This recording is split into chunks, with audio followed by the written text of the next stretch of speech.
Que el Señor les bendiga. Damos gracias al Señor por permitirnos cantarle cánticos a Él en esta hora. Nunca me cansaré de decirlo. Recuerden que cuando nosotros estamos haciendo esto juntos, como iglesia, pasan varias cosas. Usted le está recordando a su propia alma quién es Dios. Cuando usted canta y está cantando esta alabanza, por ejemplo, que dice, Él es mi refugio en la tormenta, me ayuda en tiempo de necesidad, se supone que lo que usted está haciendo en primer lugar es eso. Pero también usted está recordándoselo al hermano que está al lado. Así que es muy importante esa alabanza colectiva, esa alabanza entre hermanos. Porque cuando estamos cantando juntos, primero reconocemos a Dios, nos acordamos a nosotros mismos, a nuestras almas, esas grandes verdades acerca de este Dios poderoso. Y luego también tenemos la oportunidad de cantarlo con nuestras voces para que el que está al lado, el que está allá atrás, lo escuche. Hermano, tú no sabes quién lo necesita escuchar. Y porque está tan abrumado o abrumada en esta mañana, no está cantando. Pero qué bueno que lo pudo escuchar. Tú cantaste, abriste tus labios y cantaste. Dios es nuestra ayuda en tiempo de necesidad. Y eso le sirvió de bendición a esa persona. Así que agradecidos del Señor que podemos estar juntos, cantando cánticos a Él. En esta mañana vamos a continuar nuestra serie. Hoy culminamos, de hecho, en la serie de sermones sobre el libro de Nahum. Ya hoy aterrizamos y llegamos al final. La serie de sermones sobre el libro de Nahum. Yo le he mencionado antes, pero si usted quiere ver desde el capítulo 1, ahí está en la página de YouTube, está toda completa la serie y usted la puede seguir desde el capítulo 1, todos los mensajes acerca de este libro. Pero hoy ya lo culminamos y recuerden que esta serie ha estado titulada Un refugio seguro. Y hoy se dará cuenta por qué especialmente, aunque ya lo hemos mencionado casi en cada capítulo, porque esta serie de mensajes se titula así, pero especialmente hoy usted se va a dar cuenta por qué. Así que yo le invito a que me acompañe a Nahum, capítulo 3, y veremos los versos 8 al 19 para finalizar en esta mañana nuestra serie de sermones sobre este libro.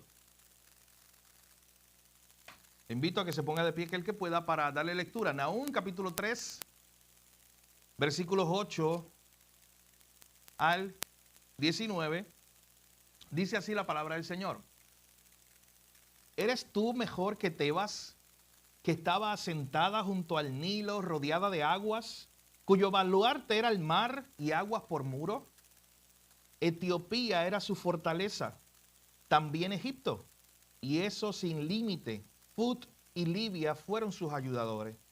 Sin embargo, ella fue llevada en cautiverio. También sus pequeños fueron estrellados en las encrucijadas de las calles. Y sobre sus varones echaron suertes. Y todos sus grandes fueron aprisionados con grillos. Tú también serás embriagada y serás encerrada. Tú también buscarás refugio a causa del enemigo. Todas tus fortalezas serán cual higueras con brevas, que si las sacuden caen en la boca del que las ha de comer. He aquí tu pueblo será como mujeres en medio de ti. Las puertas de tu tierra se abrirán de par en par a tus enemigos. Fuego consumirá tus cerrojos. Provéete de agua para el asedio. Refuerza tus fortalezas. Entra en el lodo, pisa el barro. Refuerza el horno. Allí te consumirá el fuego, te talará la espada, te devorará como pulgón. Multiplícate como langosta, multiplícate como el langostón. Multiplicaste tus mercaderes más que las estrellas del cielo. La langosta hizo presa y voló. Tus príncipes serán como langostas y tus grandes como nubes de langosta que se sienten envallados en días de frío. Y salido el sol se van y no se conoce el lugar donde están. Durmieron tus pastores, oh rey de Asiria. Reposaron tus valientes. Tu pueblo se derramó por los montes y no hay quien lo junte. No hay medicina. Escuche bien las palabras finales para este pueblo que era enemigo de Israel y Dios se estaba levantando contra ellos.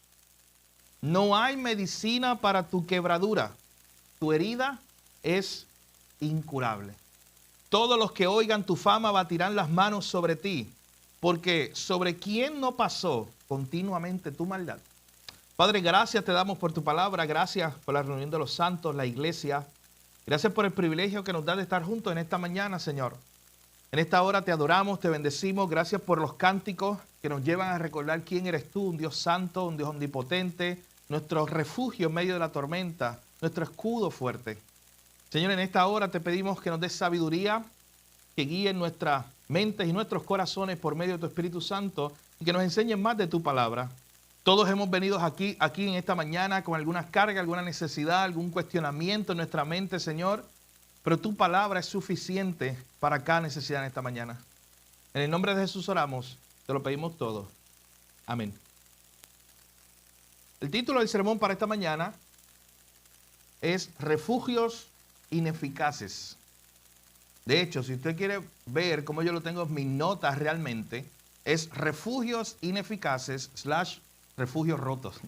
No sabía qué título escoger, pero era la misma idea. Refugios ineficaces o refugios rotos o refugios vacíos. Póngale un título usted cuando al final vea lo que vamos a ver. Pero esa es la idea que vamos a estar viendo en esta mañana a la luz de este pasaje. Refugios ineficaces, refugios rotos.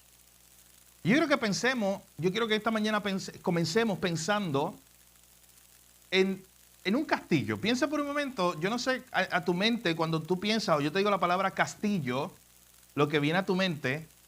Y de hecho, mis hermanos, no, por favor, no estoy pensando ni en el castillo de Disney, ni en el castillo Serrayés, si se le puede llamar un castillo, eso es una mansión.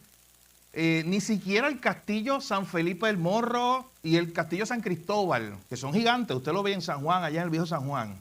Eso es lo más cercano aquí en Puerto Rico a esta idea de lo que queremos ver, de lo que es un castillo. En la época medieval, el castillo era esta fortaleza gigante que se levantaba en un lugar, normalmente en una montaña, en un lugar que pareciera impenetrable, en un lugar donde pareciera que los enemigos no podían llegar, un lugar difícil. A veces estaba separado hasta de un puente para estar totalmente aislado cuando haya que protegerse. Y en ese castillo normalmente vivía un varón, una familia real, un rey. Pero también ese castillo defendía la ciudad que estaba alrededor. Así que si venían enemigos en la época medieval, normalmente los campesinos tenían el permiso de salir corriendo. Ellos ya sabían dónde estaba el castillo. Así que ellos no se iban a esconder debajo de su casa. Ellos no se iban a esconder debajo de donde estaba el ganado, los animales guardados. No, ya todo el mundo sabía que cuando sonaban las trompetas, cuando anunciaban los enemigos, había un lugar, uno solo, escuche bien, a donde estar seguro. Y era el castillo. Era el lugar que se le permitía entrar. Mi hermano, se abrían unas puertas gigantes, la gente entraba y cuando se cerraban, ya no había oportunidad de entrar. Porque esa era la parte más débil del castillo, eran las puertas. Así que había que cerrarla muy pronto para que los enemigos no entraran. De hecho, sabes que incluso en la época medieval habían edificaciones que eran iglesias grandes, que a la misma vez eran castillos, y ahí la gente, el pueblo sabía que cuando venían enemigos, a donde ellos iban a esconderse, era la iglesia. Pero es que la iglesia a la misma vez era una gran fortaleza, una fortificación. Era el único lugar seguro. Aquí lo hicieron. Yo mencionaba San Cristóbal y San Felipe del Morro, esas edificaciones que usted ve de más de 500 años allá en San Juan. Era lo mismo. Cuando se formaron estas pequeñas poblaciones españolas en San Juan, venían los enemigos, los corsarios, los ingleses. Y la gente ya sabía, hay un solo lugar para correr. No había otro, mi hermano. Era una locura ir a otro lugar si tenían al castillo San Felipe del Morro allí disponible para ellos. Así que ese era el único lugar seguro cuando venían los enemigos. Para eso funcionaba un castillo. De hecho, la Biblia utiliza muchas imágenes para que nosotros podamos entender cómo Dios se convierte o constituye nuestro castillo. Salmo 18, Salmo 46, y hay muchos otros salmos que hablan de esa última alabanza que cantamos, de Dios como nuestro refugio, como un castillo. Hay salmos que le llaman literalmente a Dios así: tú eres un castillo, nuestro refugio fuerte. Y esa era la idea que presentaba el salmista una y otra vez en la Biblia: Dios como un castillo, el único lugar seguro donde estar escondido cuando vengan los días difíciles. El único lugar seguro donde esconderse. Pero como les decía, a la misma vez que están los refugios verdaderos, los castillos, los que se usaban para resguardarse en el día cuando vinieran los enemigos o en el día de dificultad, a la misma vez los seres humanos han creado muchos refugios ineficaces, muchos refugios rotos. Yo no sé si usted ha visto, pero hay incluso series series de televisión, libros, que hablan acerca de personas que se están preparando para el Doomsday, para el día final. Y han creado bunkers, y han creado, a veces son debajo de la tierra, y mis hermanos, son verdaderas fortificaciones, que algunas de ellas no tienen nada que envidiarle a unas fortalezas de esas antiguas. Y ahí tienen de todo. Tienen comida, medicina, y lo que tú menos te imaginas está allí. Y muchas veces son personas de mucho dinero, ricas, que creen que si viene un meteorito a la Tierra, o si la Tierra se destruye por la situación que sea, por una guerra o lo que ocurra, ese va a ser un lugar seguro para ellos. Hermanos, qué lejos están de la realidad. De hecho, el pueblo de Asiria, que es el pueblo enemigo, es el villano de la película que hemos estado viendo por los pasados meses en este libro de Nahum. Este pueblo que era un pueblo muy malvado. Recuerdan, la semana pasada hablábamos un poco más acerca de lo malvado que era este pueblo. Este pueblo iba a recibir el castigo justo de Dios.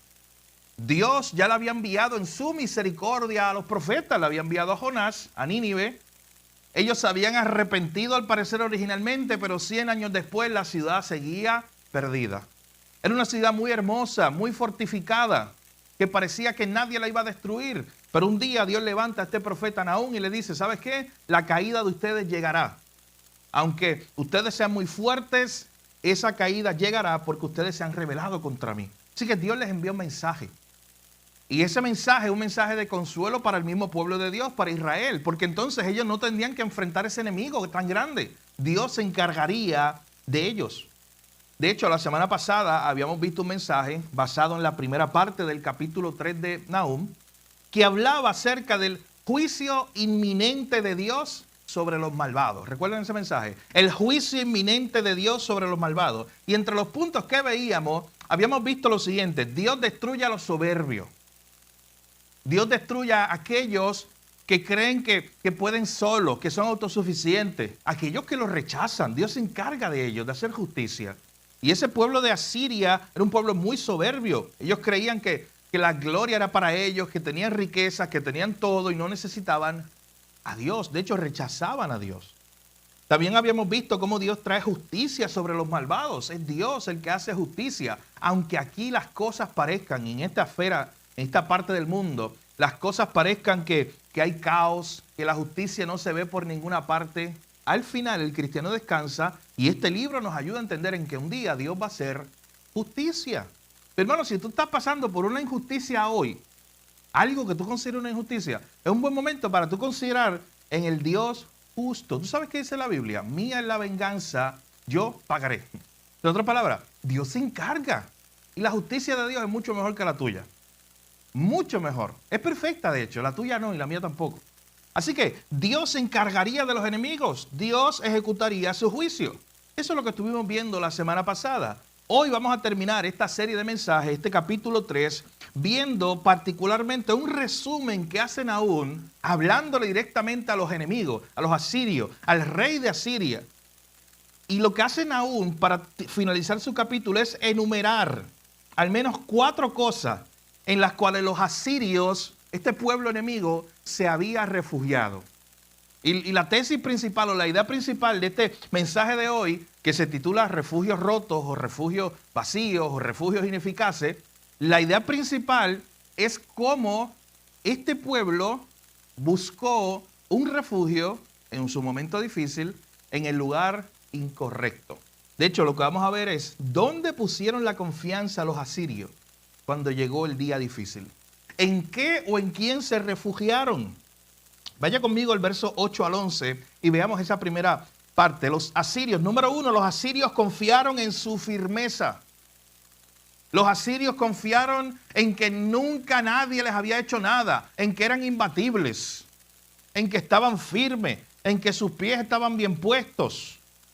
Miren cómo comienza a hablar aquí el profeta. Comienza a preguntarle a la nación lo siguiente. Versículo 8. ¿Eres tú mejor que Tebas, que estaba asentada junto al Nilo, rodeada de aguas, cuyo baluarte era el mar y aguas por muro? Lo primero que hace Nahum aquí es decirle a esta gente, oye, ¿te crees tú mejor que la gran ciudad de Tebas? La ciudad de Tebas era una ciudad muy fuerte, muy poderosa en su tiempo. Era una ciudad rodeada de muros. Era una ciudad que estratégicamente estaba tan bien protegida porque el río Nilo, que es un aparato gigante de la naturaleza, de la creación de Dios, la protegía. Así que parecía que la ciudad de Tebas nunca iba a ser destruida. Pero ¿sabes qué? Un día la destruyeron. De hecho, fueron los mismos asirios los que un día destruyeron esa ciudad que parecía impenetrable, que parecía que nadie podía destruirla. Y aquí estos asirios eran tan orgullosos que Nahum tiene que decirle, oye, ¿te crees tú mejor que aquella gran ciudad que era muy orgullosa también? Y mira dónde está hoy. Está en polvo. Hoy está en ruinas. De hecho, la idea que nos enseña esta porción, o que Nahum quiere reconocer o recordarle al pueblo enemigo, es que lo que dice la Biblia, el que piensa estar firme, mire, que no caiga. Esta nación que creía que estaba tan firme, que creía que estaba tan sólida, que aunque las otras ciudades cayeron, a ella nunca le iba a tocar. Yo creo que es una de las primeras señales de que estás de camino al precipicio a estrellarte. Cuando tú crees que no te va a pasar a ti. Cuando tú sigues haciendo lo que sabes que no está bien, como este pueblo de Asiria, que aunque Dios le enviaba profetas para confrontar su pecado, ellos seguían en su maldad. Y como al parecer no pasaba nada, ellos veían para allá y otras ciudades eran destruidas, pero ellos eran como intocables, como que nunca me va a tocar a mí. Esa muchas veces es la señal de que vas de camino seguro al precipicio. Cuidado con pensar que eso no me va a pasar. Los asirios creían eso. Eso nunca nos tocará. Soy intocable. No habrán consecuencias. Esa es la forma en que vivía Asiria. Vivamos como vivamos, no va a pasar nada. Sigamos haciendo lo que hagamos, no va a pasar nada. No importa si somos la nación más malvada, si somos pecadores, si hacemos esto o lo otro. Nadie nos puede enfrentar, no va a pasar nada. ¿Sabes que esa es la epítome? Esa es la forma más grande de soberbia. Cuando un hombre, un ser humano, cree que puede hacer y deshacer y seguir haciendo y nunca va a tener consecuencias. Y eso es un gran engaño de Satanás a la persona. Cuando nos engaña con esta idea de que podemos seguir y seguir sabiendo que es un camino de destrucción. Y como no ha pasado algo, como no ha caído un rayo, como no he visto una señal, no me va a pasar nada. Sabes que así estaba Asiria. Y por eso Nahum le dice, oye, pero ¿qué te crees tú? ¿Te crees mejor? Noten cómo le dice. En el versículo 8, ¿te crees mejor que esas ciudades? ¿Crees tú que no te va a pasar a ti? En otras palabras, le está diciendo, Asiria, Nínive, esta gran nación pecadora, ¿tú crees que puedes seguir pecando y pecando y pecando y viviendo a tu manera y eres intocable? Los asirios habían confiado demasiado en su firmeza, en que llevaban tiempo haciendo lo que estaban haciendo, cientos de años, y nada les había pasado. Las consecuencias llegarían. Usted sabe que Miguel Núñez en uno de sus libros dice que nosotros escogemos los pecados, pero no las consecuencias. Y a veces nosotros pecamos y jugamos con la idea de que no hay consecuencias, pues está todo bien. No juguemos con eso, mi hermano.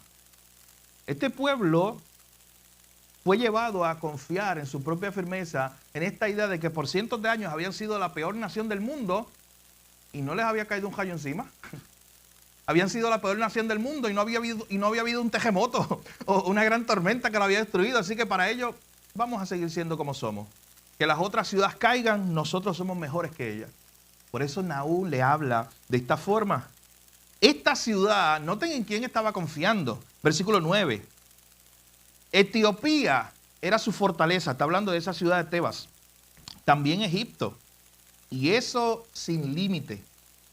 Hay otra versión de la Biblia que dice que Tebas, esa ciudad a la cual se está refiriendo Nahum, tenía ciudades aliadas que eran su fuerza ilimitada. O sea, parecía que ellos nunca iban a caer porque ellos eran fuertes. Tenían el río Nilo alrededor que los protegía. Y para colmo, los vecinos, ¿sabes quiénes eran? Vecinos buenos como Egipto y Etiopía, que eran muy fuertes. Y también le estaban dando toda la ayuda que ella necesitaba. Fut y Libia fueron sus ayudadores. Grandes naciones estaban alrededor de ese pueblito ayudándole. Pero mira lo que dice el verso 10. Parecía intocable la ciudad de Tebas. Sin embargo, ella fue llevada en cautiverio. Sin embargo, fue destruida. Sus pequeños fueron estrellados en las encrucijadas de las calles. Sobre sus varones echaron suertes y todos sus grandes fueron aprisionados con grillos. Tú sabes que esto es un buen momento para que la nación de Asiria conociera una lección de la historia. Lo que le pasó a otro te puede pasar a ti si sigues caminando por ese camino. Hermano, un principio básico. Tan básico que a veces nos perdemos ahí, se nos olvida. Dios le está diciendo a Nahum, a través de Nahum, a este pueblo malvado, oye, mira lo que le pasó a esa gente de Tebas, esa gente que era una gente que se creía intocable, que tenían toda la ayuda del mundo, pero cuando Dios dijo que llegara su día, llegó su día, fueron llevados al cautiverio, sus niños murieron, sobre sus varones fuertes echaron suertes y todos sus grandes, las personas más importantes del país, miren cómo terminaron, según el versículo 10. Fueron aprisionados con grillos. Uno puede aprender de otro. De hecho, en la Biblia, en los proverbios, hay varias ideas de eso. Hay un proverbio que dice que un joven caminando, de momento vio algo, vio una cerca destruida. Y dice, y lo puse en mi corazón. O sea, él vio que había algo mal. Una cerca destruida implicaba que esa casa, si no tenía cerca, ¿qué pasaba? Estaba a la intemperie. Estaba a la merced de que vinieran animales, de que vinieran enemigos y entraran. Y el proverbio dice, presenta esta idea. Como que mira, yo vi eso, dice el proverbio, yo vi eso y lo puse en mi corazón. Tomé reflexión para yo no ser igual, para yo no hacer lo mismo. Nínive había visto, la gran ciudad había visto cómo Dios había enviado un juicio a otras naciones. Y ellos dijeron, sí, le tocó a ellos, le tocó a ellos, le tocó a ellos, pero a nosotros nunca nos tocará. Somos intocables. Hermano, vuelvo y repito, esa es la soberbia del hombre, que dice, eso no me va a llegar a mí. El castigo por los pecados y el juicio, eso le va a tocar a él, a aquella y al otro. Pero a mí no me va a tocar. Y cuando vivimos engañados en este mundo, que pensamos que podemos pecar sin consecuencias, y pecar y vivir como queramos, y que no va a pasar nada, tranquilo. En 10 años te ha pasado algo, ¿no? Pues no va a pasar nada. Ese es el engaño del enemigo. Y esta gente, este pueblo de Asiria vivía así, había vivido engañado. En primer lugar, ellos estaban confiando en su firmeza, ellos se refugiaron en eso, en que no había pasado nada. Y si no había pasado nada, podemos seguir pecando. Oh, mira, y esto es un paréntesis, pero piensa en esto. Miren cómo nosotros pensamos, porque somos todos, hablando del ser humano. Las consecuencias del pecado grandes no han llegado a nuestra vida. Y en vez de que eso nos sorprenda y digamos, wow, Señor, tu misericordia es muy grande. Bueno, como el salmista cuando decía, Señor, es por tu misericordia que no hemos sido consumidos. Y en vez de eso, ¿sabes qué decimos? Pues si no han llegado las consecuencias, puedo seguir haciendo esto. Es más, voy a añadir un poquito más. Si antes pecaba así, voy a añadir un poquito más porque está todo bien. Mira cómo es el engaño del pecado. ¿Sabes que el pecado, a la vez que tú le das una pulgada, él quiere un pie, una yarda y por ahí para arriba? Kilómetros. Te compromete. Pregúntale a David. Pregúntale a David cuando todo comenzó en su mente con un pensamiento de una mujer que él está viendo. Y eso terminó en adulterio, asesinato, mentira, un reino destruido y una familia destruida.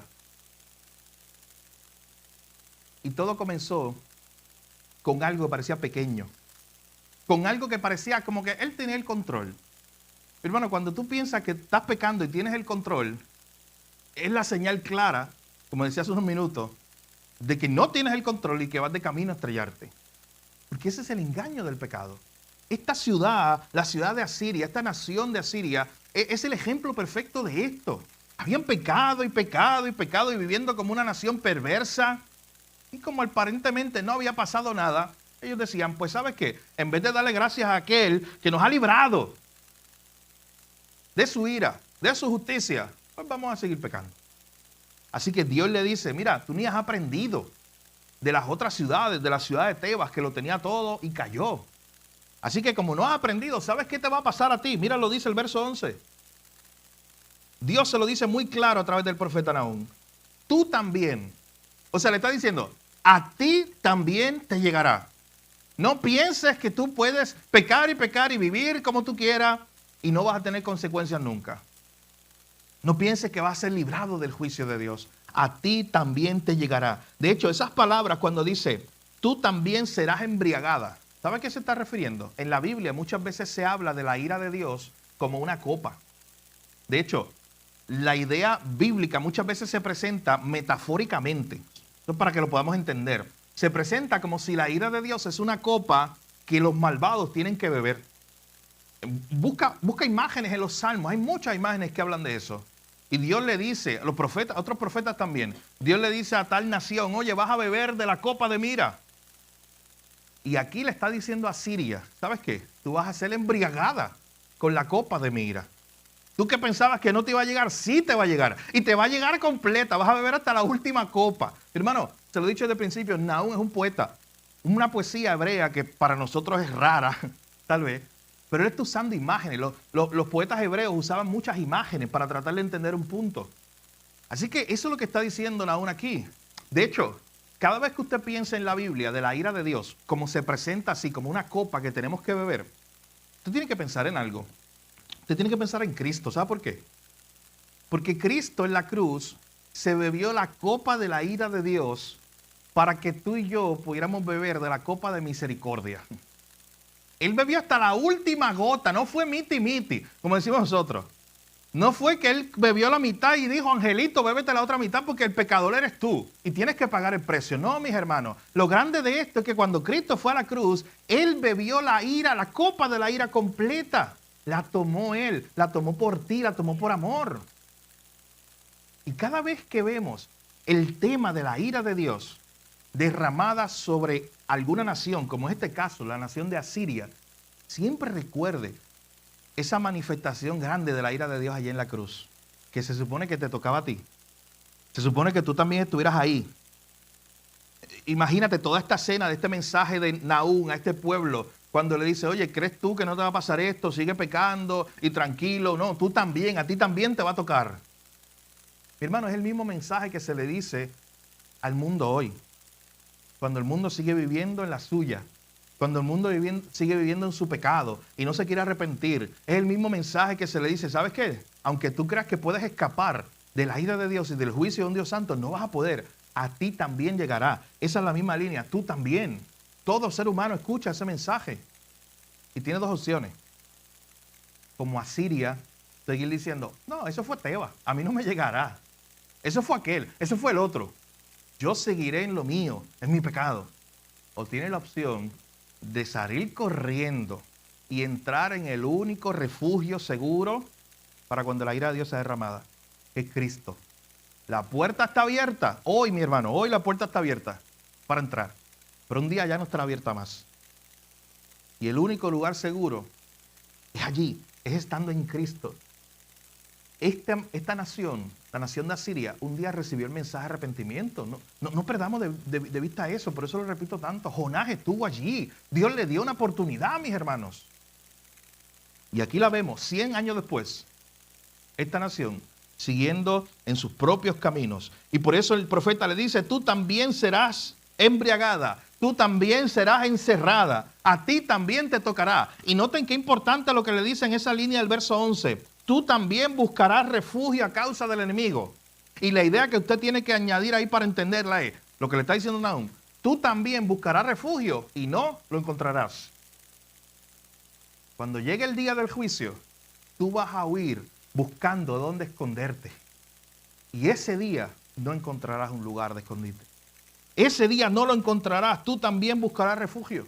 Así que en primer lugar, los versos 8 al 11, los asirios confiaron en su firmeza. Esto a mí no me llegará.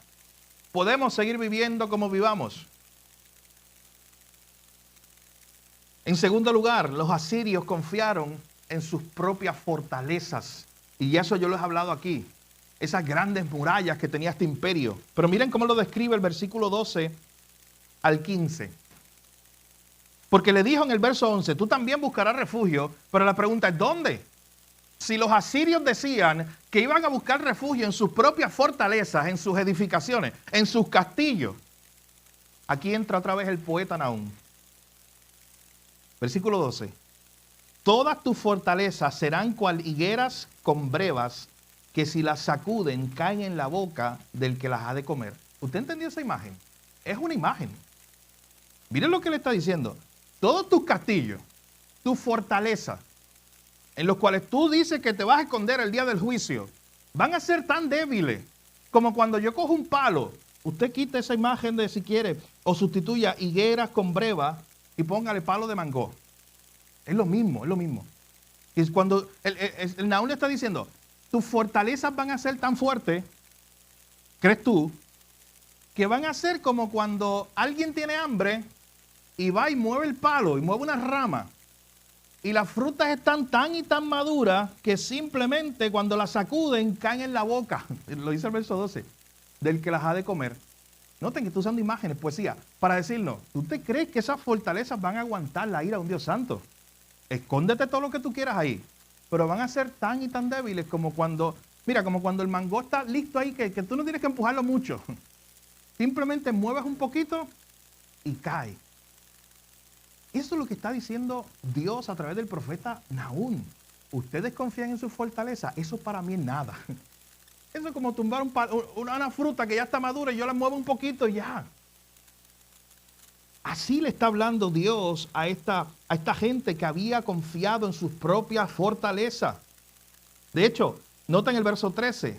He aquí, tú que confías en tus fortalezas, en tu gente, tu pueblo será como mujeres en medio de ti. Van a estar huyendo, van a estar despavoridos. Recuerden que en la imagen, las mujeres no eran las que peleaban en esa época. Las mujeres eran las que se escondían, se refugiaban junto a los niños. Había que protegerlas. Así que la imagen que le está diciendo Dios es que mira, tu pueblo va a estar así. En vez de los soldados hombres estar peleando, van a estar como hacen las muchachas o como hacen las mujeres, lo que nosotros hacemos con ellas, de protegerla, esconderla. Así van a estar tus soldados, escondidos. No puedes confiar en tu fortaleza, no puedes confiar en tus soldados. Las puertas de tu tierra se abrirán de par en par a tus enemigos. Fuego consumirá tus cerrojos, tus candados. Yo le decía que una de las partes más débiles de un castillo era la puerta. Y la idea que está utilizando, la imagen que está utilizando el profeta aquí, es que tú te vas a sentir seguro allá adentro. Ya te dije que eso va a ser para mí tan fácil como tomar una frutita que ya está madura. Pero tus enemigos van a entrar. Tú cerraste la puerta y te sentiste que estás seguro ahí detrás de esa puerta. No, los enemigos van a abrirla de par en par. Y fuego consumirá los candados. Ponle los candados que quieras. ¿Usted nota la imagen que Nahum está haciendo aquí? Haz lo que quieras, le está diciendo a este pueblo villano, a este pueblo enemigo. Haz lo que quieras, no podrás ser librado del juicio de Dios. Luego le dice, en forma tal vez irónica, verso 14, provéete de agua para el asedio, refuerza tu fortaleza, entra en el lodo, pisa el barro, refuerza el horno. ¿Capta la imagen? Es como si Nahum se sentara y le dijera, haz lo que tú quieras. Yo me voy a sentar aquí, haz lo que tú quieras, prepárate todo lo que quieras, prepara los hornos, le está diciendo. Busca agua, haz todo lo que tú creas necesario. Pero ¿sabes qué? No podrás ser librado. Es un refugio roto, es un refugio ineficaz cuando te refugias en otro lugar que no sea Dios. Cuando te refugias, como estaban haciendo los asirios en este momento, en tu propia fuerza, en tu propia fortaleza. Es un refugio que no tiene sentido, no sigas haciéndolo, no tendrás escapatoria. Verso 15. Y del verso 15 al 17, no nos perdamos porque menciona como 5 veces langosta. Recuerden que en ese contexto, langosta, bueno, y todavía, porque es un término que se usa para eso, pero está hablando de los grillos, las plagas, que eran como unas langostas, así también se les llama. Pero miren la terminología que usa desde el verso 15. Allí, en las puertas, en ese lugar donde tú te sientes seguro, ¿qué va a pasar? Verso 15. Te consumirá el fuego, te talará la espada. Hermano, ¿tú te imaginas eso? Que en el único lugar donde tú te sientas seguro, allí te des cuenta que ese no era un refugio correcto. Esto no lo vemos nosotros, pero en Estados Unidos están los tornados. Y normalmente cuando uno va a una casa de Estados Unidos que está en el camino de los tornados, sabes que esa casa normalmente tiene un lugar, un refugio. Y debajo de la tierra, afuera de la casa, y un lugar preparado para eso. ¿Tú te imaginas tú creer que tienes el mejor refugio contra un tornado. El mejor. Estás tranquilo. Y viene un tornado, tranquilo. Llega el tornado. Y por un error de fábrica, de construcción, cuando le pusiste las puertas, no le pusiste las puertas con los tornillos correctos. No lo apretaste bien. Y de momento te metiste a tu refugio. El tornado empieza y las puertas salen volando. ¿Cómo tú te sentirías? Pensando por un momento, mira estos sentimientos de, aquí estoy seguro, y de momento, ¡pum!, vuela la puerta. Así se sentían los asirios. Se metieron a su castillo. Y dijeron, tranquilo, aquí estamos seguros. Y de momento llegaron todos los enemigos. Y ahí en el lugar donde ellos se sentían seguros, allí, dice, verso 15, allí es que te consumirá el fuego, allí va a llegar la espada. Mi hermano, todo refugio fuera de Cristo es un refugio roto e ineficaz. Es un refugio que no es seguro. Por eso cuidado en esta mañana si no te estás refugiando en el Señor. Todo refugio que tú mismo crees para ti, para tu familia, no es seguro si no es Cristo. De alguna manera, tú te vas a dar cuenta, como se dio cuenta este pueblo. Allí en el lugar donde ellos se sentían seguros, les llegó la destrucción. Te devorarán los enemigos como pulgón. El pulgón también era un animal muy pequeño que era una plaga. Te devorará como pulgón. Multiplícate como langosta. Multiplícate como el langostón. Está utilizando de igual manera la imagen de estos animalitos que eran plagas, que eran muchos. Está diciendo, ¿sabes qué? Mira, multiplícate, no importa que tú seas mucho, no importa que tú mandes más gente, no importa que tú creas que con tu población tú puedes detener el juicio de Dios, no importa, haz lo que tú quieras. Todo eso tú lo puedes resumir como si Nahum le estuviera diciendo, haz lo que tú quieras, no te podrás escapar del juicio de Dios. Refúgiate donde tú quieras. Si no estás refugiado en el único lugar seguro que es en el Señor, no podrás escapar del juicio de Dios. Así que los asirios confiaron en sus fortalezas. Número 3, los asirios confiaron en sus riquezas. Miren esto. Versículo 16.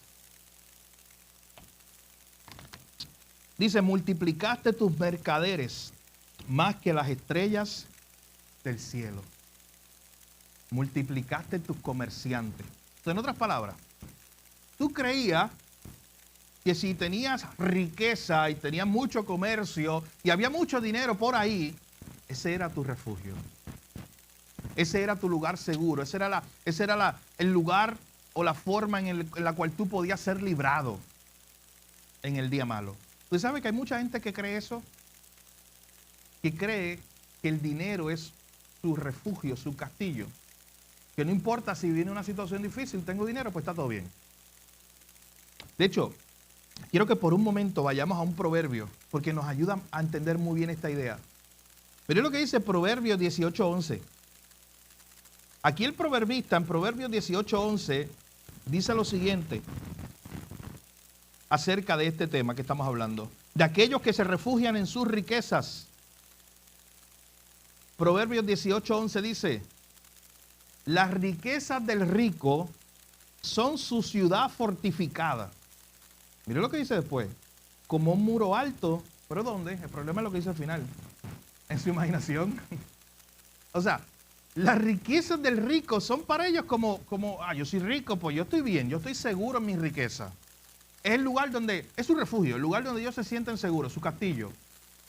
Es como un muro alto que yo levanto y si yo tengo dinero, pues nada me va a pasar. Pero el problema es que, como dice la última parte del verso 10, verso 11, perdón, es como un muro alto, pero es en su imaginación. Esta gente, los asirios, habían multiplicado, verso 16, los mercaderes, los comerciantes. Pensaban que sus riquezas, que eran muchas, mis hermanos, porque era un imperio grande, que sus riquezas lo iban a salvar. Pero Nahum también les está diciendo, eso es un muro alto, pero ¿sabes dónde? Utilizando las palabras de Proverbio, en tu imaginación. Eso no va a hacer nada, no te va a salvar tu riqueza. Pero hermano, que mucha gente por ahí está engañada con esto. Que mucha gente tú tienes todos los días al lado tuyo, que piensa que si el banco está lleno, está todo bien. Y que ese es su refugio. Ahí se refugian. Todo gira alrededor de eso. y mientras tengas las cuentas llenas y mientras tengas más y más recursos y más propiedades y más cosas, tranquilo que está todo bien. A personas como esa hay que decirle como Jesús le dijo. ¿Se acuerdan aquel que tenía un granero, lo rompió y hizo otro? ¿Se acuerdan las palabras de Jesús? Necio. Esta noche viene a buscar tu alma. ¿Te vas a llevar algo de eso? ¿A quién le va a dejar toda esa riqueza? A donde tú te sentías seguro. De hecho, quiero que vean ahí en el Proverbio 18, justo el verso anterior. Yo cuando hacía este mensaje, wow, qué sorprendente el verso anterior. Es el 10. Proverbios 18, 10. Dice, torre fuerte es el nombre de Jehová. A él correrá el justo y será levantado. ¿Ven el contraste entre el verso 10 y 11? Aquellos que pensaban que su torre fuerte, que su castillo eran las riquezas y las propiedades en su imaginación, versus el único refugio seguro y verdadero. Verso 10, torre fuerte es el nombre del Señor. El justo sabe a dónde correr cuando venga el día difícil. Es el Señor. Y ahí será protegido. Los asirios no sabían eso, regresando a nuestro pasaje en Nahum. Y los asirios reconocían o pensaban o entendían que se podían refugiar en sus fortalezas, en sus riquezas. Y número 4, los asirios habían puesto su confianza en sus propios reyes, en sus propios líderes, en sus propios gobernantes. Miren dónde ellos habían buscado refugio. Habían buscado refugio en sus fortalezas, en sus castillos, en su gente, en sus riquezas. Y por último, veremos los versos 17 al 18. Habían buscado un refugio en sus propios líderes. Es como si dijeran, tranquilos, si nuestro rey es el rey más poderoso del mundo, porque lo era en ese momento, pues vamos a estar bien. No va a pasar nada. Y confiaron en su gobernante. El problema es lo que dice la última parte del verso 16 y luego versos 17 y 18. La langosta hizo presa y voló. ¿Eso es lo que está diciendo? Recuerden que Nahum es imágenes nada más, un poema. Está diciendo, ¿sabes qué hicieron esos ricos? Cuando las cosas se pusieron difíciles, ¿sabes qué hicieron? Como el grillo, cuando ya está todo listo y entiende que se tiene que ir, ¿qué hace? Voló, se va. Así que si tú confiaste en esa gente, los mercaderes que con sus riquezas te iban a ayudar, no, ellos desaparecieron. Y espérate ahora que veas lo que van a hacer los líderes. Dice el verso 17, tus príncipes, si tú quieres confiar en tus príncipes, en tus reyes, en tus gobernantes, no puedes hacerlo tampoco. Ellos serán como langostas y tus grandes, tus poderosos, tus hombres poderosos, si tú quieres poner la confianza en ellos serán como nubes de langosta que se sientan envallados el día de frío, pero cuando sale el sol, ¿qué pasa? Se van y no se conoce el lugar donde están. ¿Entiendes la imagen? ¿Qué hicieron los reyes y los gobernantes? ¿Ir a defender al pueblo? No. Eran los primeros que cogían y desaparecían. Eran los primeros que buscaban ellos un refugio. Ellos no defendían al pueblo. Así que aquí se le está diciendo a este pueblo de Asiria, miren, al final de cuentas, no confíen ustedes en sus propios gobernantes, porque aún ellos no son un refugio seguro para ustedes. Ellos están hoy aquí, pero a la vez que viene el juicio, ellos son los primeros que se van y sabes que tú ni vas a saber dónde ellos están. Ellos van a desaparecer. Así que no pongas tus riquezas en ellos, o tu confianza en ellos, perdón. Verso 18. Durmieron tus pastores, oh rey de Asiria, reposaron tus valientes. Los valientes normalmente eran la gente más poderosa del pueblo, eran los héroes, se quiere llamarlo así, la gente que estos son nuestros mejores soldados. Y Nahum termina este libro hablándole ahora directamente al rey. Le dice, oye, tus pastores, la idea del pastor, no pensemos en la idea del pastor de hoy, ni siquiera un pastor de ovejas. Lo que está hablando en ese momento, la referencia era aquellos que guían a otros, los líderes, los gobernantes. Es como si Nahum le estuviera diciendo al rey, oh rey, aquellos que son los gobernantes durmieron. Y la idea de durmieron es que murieron. No cuenten con ellos. Reposaron tus valientes. La misma idea, reposaron y durmieron. Poéticamente lo que está diciendo, ellos están muertos. Aquellos en que tú podías poner tu confianza. ¿Y sabes qué pasó con tu pueblo? El gran pueblo de Asiria que estaba allí en esa gran ciudad. tu pueblo se derramó por los montes. Mire lo más triste, la última línea, verso 18. Y no hay quien los junte.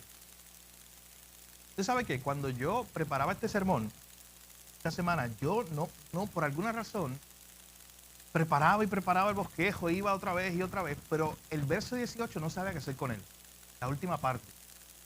Y no desde una perspectiva de no saber cómo enseñar o qué decir de él. Era de una perspectiva que me detenía y me llevaba a pensar en Cristo. Que me detenía y me llevaba a pensar en una imagen que aparece en el Nuevo Testamento. Y es porque miren lo que dice que va a pasar con los enemigos. Los enemigos van a ser dispersados y no hay quien los junte. Y esa imagen en mi mente contrastaba en gran manera con todas las imágenes de Cristo como el buen pastor, que siempre, las imágenes que nos presentan él, que está juntando a su pueblo. Entonces, la noticia de Nahum es una noticia muy triste para ese pueblo de Asiria. Porque le está diciendo, ¿sabes qué? Ustedes van a ser derramados, ustedes van a ser esparcidos. Y como ustedes no tienen un buen pastor que los junte, así se van a quedar derramados, destruidos y esparcidos. Y cuando en medio de la semana traté de conectar esa idea y entendí, mi hermano, eso me llevó a mí, en mi tiempo devocional estudiando la Biblia, a conectarlo con Cristo y a darle gracias a Dios, yo, porque tengo un buen pastor que no permite que pase eso. Que su pueblo sea derramado, que su pueblo sea dispersado. No, nosotros sí tenemos a uno que nos junta. Nosotros sí tenemos a uno que no importa dónde estemos, ese nos une. Ese es el buen pastor. Ellos no tenían eso. Ellos se habían quedado sin líderes. Sus valientes habían muerto. Todos habían muerto. Hermano, en otras palabras, ellos habían puesto su confianza, habían buscado refugio en refugios rotos. Y todo falló. Si usted quiere resumir ese capítulo 3, es que todos los refugios a los cuales acudieron los asirios, todo falló. Fueron refugios rotos, fueron refugios vacíos, fueron refugios ineficaces. Y una de las preguntas que te tienes que hacer en esta mañana ante un mensaje como este o un pasaje como este es pensar dónde tú te has refugiado en los días más difíciles de tu vida. ¿En dónde pusiste tu confianza? Porque ¿sabes qué? Muchas veces nosotros también hemos hecho esto. Hemos caído también en esto. Pensamos en la nación de Asiria desde afuera diciendo, no, esos son los enemigos y por eso ellos piensan así. No, tristemente a veces nosotros pensamos así también. Un ejemplo, viene una situación difícil y antes de acudir a Dios, trato de resolverlo yo. Yo he hecho eso, yo. De seguro algunos de ustedes también. Antes de acudir a Dios. Mi hermano, incluso en cosas de la iglesia. Imagínense cómo está nuestra mente. Antes de acudir a Dios. Miren, estos días yo estoy dando una clase de teología sistemática, doctrina de la encarnación, Dios hecho hombre. Y una pregunta difícil ahí. Y una de las cosas que yo estaba trabajando mientras me preparaba para la clase era, oye, ¿cómo yo explico a los estudiantes esta parte de Dios hecho hombre, pero que que Jesús es plenamente Dios y plenamente hombre al mismo tiempo? Todo ese tipo de cosas. Y en mi mente, ¿sabes qué es lo que venía rápido? En mi propia biblioteca, rodeado de libros. Buscar, está bien, yo voy a ver cómo este autor lo dijo. Y buscaba otra cosa y decía, déjame ver cómo aquel libro de teología lo dijo, y sacaba otro libro. ¿Y sabes algo que me chocó? Algo que después yo le enseñé a los estudiantes, de hecho, que yo le enseñé el primer día de clase y yo no lo estaba haciendo. Era que la teología siempre se hace desde la revelación, partiendo de la Biblia y confiando en que el Espíritu Santo de Dios te va a iluminar, te va a guiar, porque tú estás tratando de entender quién es Dios. Otras palabras, antes de yo orar, lo básico, mi hermano, y eso me chocó tanto esta semana, lo básico, antes de yo, como maestro, tratando de enseñar a unos estudiantes de teología, antes de yo sentarme a orar y decir, Señor, dame la sabiduría, ¿cómo yo puedo enseñar esta doctrina? Es complicada, pero dame la sabiduría, ¿cómo yo puedo hacerlo? Yo trataba de mi propia sabiduría. Yo trataba de, con los libros que yo tengo, ¿entiendes la idea? Tratar de explicar eso, una doctrina. Y fue bien diferente, mi hermano. De hecho, yo estaba trancado en algo. ¿Y cómo yo explico esto? Y fue muy diferente el approach cuando yo lo hice al revés y dije, no, es que al revés. Perdóname, le pedí perdón al Señor. siempre empieza contigo. Tengo una situación. ¿A dónde voy primero? Señor, es a ti. Señor, dame sabiduría. Pero eso nos pasa, mi hermano, todos los días. Y a veces usted ni se da cuenta. Pasa una situación y lo primero que usted recurre es a una persona que lo va a ayudar. Usted sabe que siempre lo ayuda. Y tiene el teléfono al lado. Yo llamo a fulano, él me ayuda. Pasa una situación y usted abre la aplicación del banco. A ver si yo esta semana puedo resolver esta situación del carro o de lo que sea, en la casa, lo que sea. Pasa una situación y lo primero que hacemos es cualquier cosa menos primero ir a Dios. Hermano, que Dios siempre sea la primera opción porque Él es la única opción. Porque Él es el único refugio. Los asirios buscaron muchas cosas y Nahum estaba detrás de ellos diciéndole, pero es que no sigas buscando otro refugio, es que no lo vas a encontrar. Si no te refugias en el Señor, si no te arrepientes y te refugias en el Señor, no hay manera. Y no nos pasa así a nosotros, mi hermano. Creer que podemos refugiarnos en nuestras propias fortalezas, en lo bueno que eres, en lo sabio que eres, en lo mucho que sabes, como me pasó a mí esta semana. Creer que puedes refugiarte en tu propio dinero. Creer que puedes refugiarte en gente alrededor tuyo. Sabes que a veces creamos esta dependencia de, no, fulano siempre me resuelve todo. Y yo tengo el teléfono de él y él me ayuda, o ella me ayuda. Y antes de hacer eso, y escuche bien, no estoy diciendo que usted no usa ese mecanismo, porque sabes que hay que usarlo. Hay que usar dinero, hay que usar gente que te ayude y todo ese tipo de cosas. Pero siempre, siempre, siempre la primera opción tiene que ser Dios. Ora al Señor, no pases por alto eso, mi hermano. Primero ve a Dios y después llama al hermano que te va a ayudar. Primero va a Dios y después checa la cuenta banco. Primero va a Dios y después trata de resolver el problema. Pero ve a Dios, preséntaselo al Señor. Refúgiate en Él primero. Él es el único refugio. Todo lo demás es un refugio roto. Que te puedes sentir seguro unos minutos, pero algo va a pasar y te vas a dar cuenta que ese refugio no era.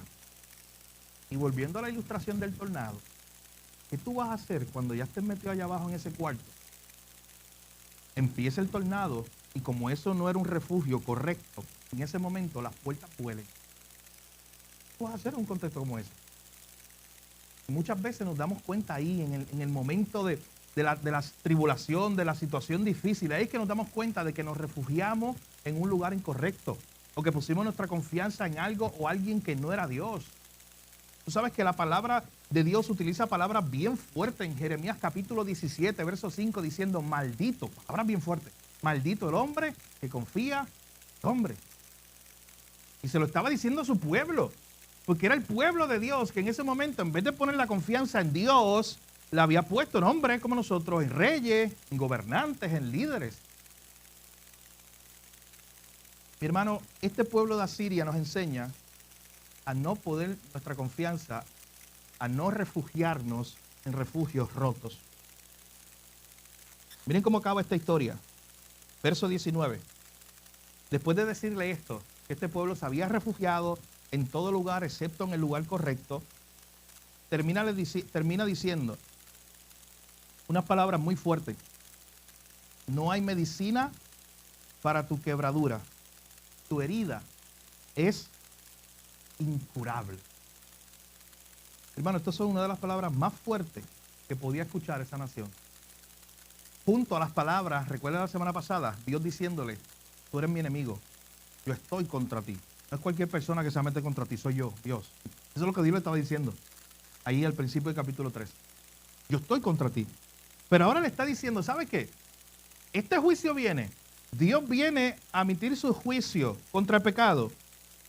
Como tú te escondiste o trataste de buscar refugio en cualquier otra cosa, en tu propia fuerza, en vez de arrepentirte, sabes que no hay medicina para tu quebradura. Tu herida simplemente es incurable. En otras palabras, no hay nada que te pueda librar de esa condena. ¿Tú sabes que ahí está conectado las noticias del Evangelio? Porque las noticias del Evangelio siempre empiezan con malas noticias. Recuerden eso. El Evangelio son buenas noticias, pero empiezan con malas noticias. La mala noticia es que eres pecador, que estás condenado, que sin Dios no tienes esperanza de salvación. Esas son las malas noticias. No hay medicina para nuestra quebradura, no hay medicina y nuestra herida por el pecado es incurable. ¿Sabes qué? Lo es. Nunca pierda de perspectiva eso. Usted no pudo curarse del pecado usted mismo. Es incurable. Para usted mismo lo es. Nuestras heridas, no hay medicina para sanarnos a nosotros mismos de nuestro pecado. Esa es la mala noticia. Pero sabes que la buena noticia es que hay uno que puede librarte del pecado. Hay uno que puede limpiarte del pecado. Hay uno que tiene la medicina. Él mismo es la medicina para el pecado. Para sanar lo que para nosotros no es imposible sanar. La mala noticia es que nadie puede limpiarse a sí mismo. La buena noticia es que hay uno que murió en la cruz por ti para limpiarte de todo pecado y maldad. Es la buena noticia del Evangelio. Pero en ese momento, para ese pueblo, no se arrepintieron y la noticia fue: para ti no hay medicina. Tú seguiste confiando en tu propia fuerza. Tu herida simplemente, desde la perspectiva humana, es incurable. No hay nada que tú puedas hacer. Pero qué bendición para nosotros, que sí, para nosotros hay una oportunidad. Que cuando se nos dice a nosotros que nuestra enfermedad es incurable por el pecado, gloria a Dios por Cristo, que no nos deja en esa condición. No podemos limpiarlo nosotros, pero Él sí puede.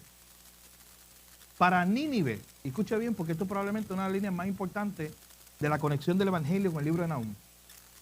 Para Nínive no hubo oportunidad. No hubo más oportunidad. Esto ya fue el juicio. Pero para ti en esta mañana hay una oportunidad que te le está dando el Señor. Para Nínive no, esta fue ya llegó la condenación, llegó el juicio, ya no hay nada que puedas hacer. Pero hoy tú estás escuchando que el Evangelio te dice que no hay nada que tú puedas hacer para librarte, que no hay nada que tú puedas hacer para limpiarte, para curarte de esa enfermedad que se llama pecado. Pero sí, también hoy hay una buena noticia que te dice: hay uno que sí puede limpiarte, que sí puede salvarte, y ese es nuestro Salvador Jesús. Y hoy, si no lo has hecho, debes correr a Él. Debes correr adentro del castillo, porque hoy todavía las puertas están abiertas. Un día se cerrarán, pero hoy las puertas están abiertas para ti. ¿Sabes que cada vez que Dios hace justicia, hay gozo en el pueblo de Dios? Dios hizo justicia, Dios se encargó de los enemigos. Y miren cómo termina este libro diciendo: todos los que oigan tu fama batirán las manos sobre ti, porque sobre quién no pasó continuamente tu maldad. Tú que fuiste la gran ciudad malvada, tú que fuiste la ciudad que destruiste a todos los pueblitos por ahí, habidos y por haber. Un día le van a decir que la gran Nínive cayó. ¿Y sabes qué va a hacer los pueblos? Alegrarse. Alegrarse porque Dios hizo justicia. Cada vez que Dios hace justicia, su pueblo se alegra. Mis hermanos, no hay lugar seguro ni refugio fuera de Jesús. Este libro completo nos enseña esta idea, pero especialmente esta última parte del capítulo 3. No hay lugar seguro ni refugio fuera de Jesús. La pregunta en esta mañana: ¿te refugias en Él? ¿Acudes a Él? ¿Es tu primera opción? ¿Dependes de Él? Porque escucha bien, todo fuera de Jesús es un refugio roto. Fuera de Jesús, todo refugio es un refugio ineficaz, vacío. Jesús es el único refugio. Todo lo demás es arena movediza, donde tus pies no van a estar seguros, donde te puedes sentir por un poco de tiempo seguro, pero estás engañado. Pronto te hundirás y no tendrás auxilio. ¿Quieres pisar sobre terreno seguro? La única roca segura, mis hermanos, en la cual descansar tu vida es Jesús. Es la única. Este libro, su verso principal, que les invité a memorizarlo, todavía está a tiempo, es Nahum 1:7. Jehová es bueno, fortaleza en el día de angustia, y conocen a los que en Él confían. Pero escuche bien, Jehová es bueno, es la fortaleza en el día de angustia. En el día de angustia es donde yo voy a refugiarme. ¿Es eso una realidad para ti en esta mañana? En el día de angustia, corres primero a Él. ¿Es tu refugio Él? Quiere el Señor ayudarnos a nosotros ser de aquellos que pueden decir lo que dijo el salmista en el Salmo 20, versos 7 y 8. Estos confían en carros y aquellos en caballos, mas nosotros del nombre de Jehová nuestro Dios tendremos memoria. Quiere el Señor ayudarnos a reconocer que el único refugio es ese. Padre, gracias por tu palabra. Gracias porque a través de ella somos animados, somos exhortados, somos confrontados, Señor, en esta hora. Te damos gracias porque a través de esta historia, de lo que el juicio que tú ibas a traer sobre esa nación pagana, perversa, tú nos enseñas muchas cosas, Señor, acerca del único refugio seguro. Señor, este pueblo de Asiria pensaba que a ellos nunca le iba a tocar, que eran intocables, que podían hacer y deshacer en su maldad y nada les iba a pasar. Pero un día tú los llamaste a cuenta y les dijiste que sí, que tú eres un Dios que ve, que tú eres un Dios justo y que tú te encargarías de ellos. Ellos habían buscado su refugio en sus propias fortalezas, en sus propias riquezas, en sus gobernantes. Eran refugios rotos, eran refugios vacíos, Señor. No había lugar donde esconderse. Señor, ayúdanos a recordar en esta mañana que todo fuera de Cristo es arena movediza, que todo fuera de Cristo no es un suelo seguro donde estar, que solo tú eres la roca de los siglos, el único castillo fuerte, el único lugar donde podemos escondernos, que tú solo eres la fortaleza en el día de angustia, como dice el mismo libro de Nahum. Oh Señor, que tú siempre seas nuestra primera opción, el lugar donde ante una situación difícil primero vayamos a ti. Oh Señor, que no nos refugiemos en nuestra sabiduría, que no nos refugiemos en nuestra riqueza, que no nos refugiemos en otras personas aquí en la tierra, que en primer lugar siempre nos refugiemos en ti. Tú eres el único refugio seguro. Todo lo demás es un refugio roto y vacío. Señor, gracias por tu palabra. Gracias porque en esta mañana nos permites recordar esta gran verdad.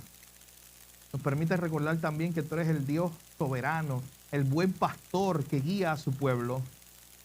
Mientras esta situación ocurrió, Nínive se quedó sin líderes. Todos fueron destruidos. El pueblo fue esparcido. Y qué triste noticia, no había nadie que los liderara. No había nadie que los juntara como ovejas. Señor, pero gracias porque nosotros sí tenemos un buen pastor que cuida a su pueblo, que guarda a su pueblo, que junta a las ovejas de su pueblo. Gracias porque tú nos cuidas, Señor. Gracias, nuevamente gracias, porque tú eres el único refugio seguro. Señor, perdónanos por todas las veces que hemos puesto nuestra confianza en otra cosa que no seas tú. Hoy queremos pedirte perdón por eso. Perdónanos por todas las veces que nos hemos refugiado en refugios rotos. Refugios que nos dimos cuenta al final que no nos hacían nada, que no nos ayudaban, que eran un engaño. Permítenos, Señor, desde este día a refugiarnos solo en ti. Gracias, Señor, por tu palabra. En tu nombre oramos. Amén.